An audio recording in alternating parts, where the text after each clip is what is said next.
She loved being there. You know,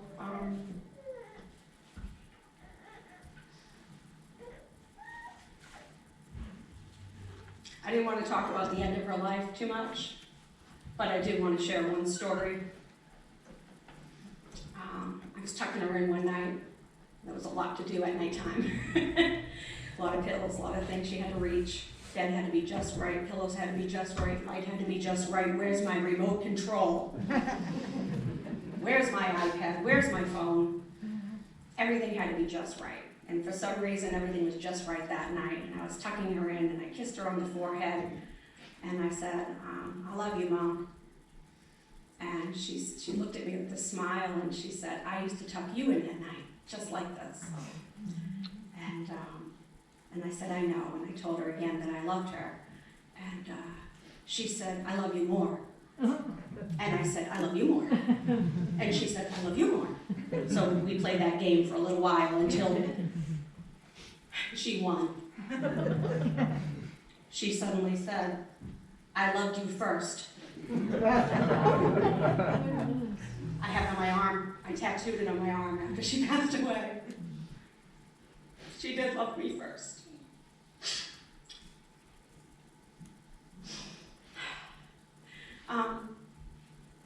My mom's sister, Dolly, couldn't come today.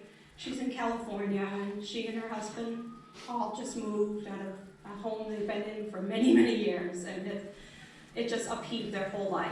And she wanted to be here so badly, and she asked me to read a letter that she wrote my mom while she was on hospice. So I'd like to share that with you.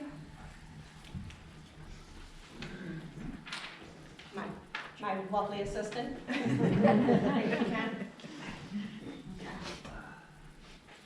Dearest Prudy, she called her Prudy.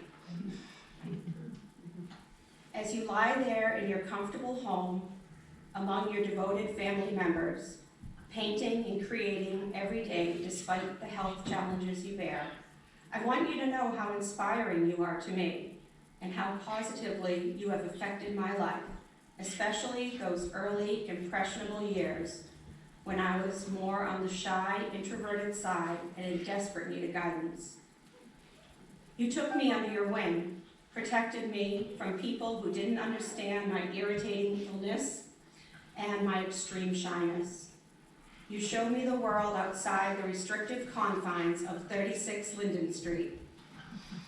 Rode by train with me to Broadway to see Paul Newman in the desperate hours, gleefully chasing him down the street after the play to snap photos with him. It's true, there's a photo downstairs. You were exceptionally smart. I often think of how your life would have turned out if, as you deserved, you had the opportunity to go to college instead of working after high school. And as I can plainly see by the weekly paintings you and Tree text me, you are remarkably creative. So that could have easily been another avenue for you, if only. One of my fondest, most recent memories was the time a year or so ago that Paul and I spent with you at Michael's home.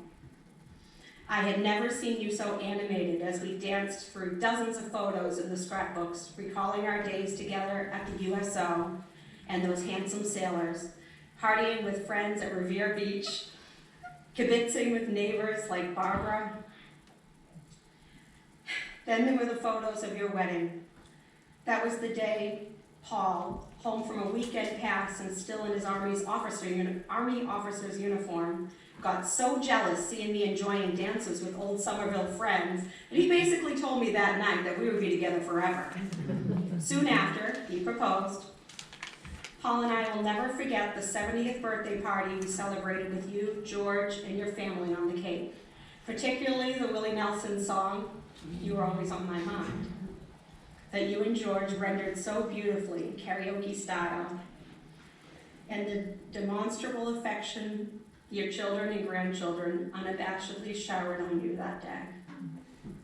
Above all, you were and remain beautiful, inwardly as well as outwardly. In fact, you always reminded me of Elizabeth Taylor in a place in the sun. What do you think, huh? Yeah. With your dark hair, softly chiseled facial features, bewitching eyes, and beguiling demeanor. The searing regret in my life remains that because of 3,000 miles and the demands of both of us raising and enjoying active families, we were unable to stay as close as I would have liked. I wish I could recapture those absent years. At least there is some kind of consolation. I have had the great joy and honor to spend more time online with my amazing big sister these last few months, thankfully.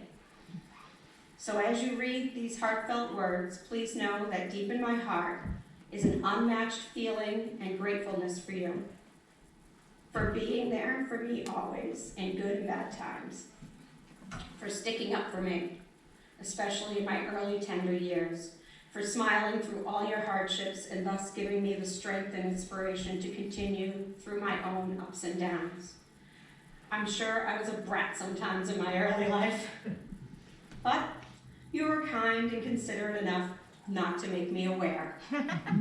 Love you always, Dolly.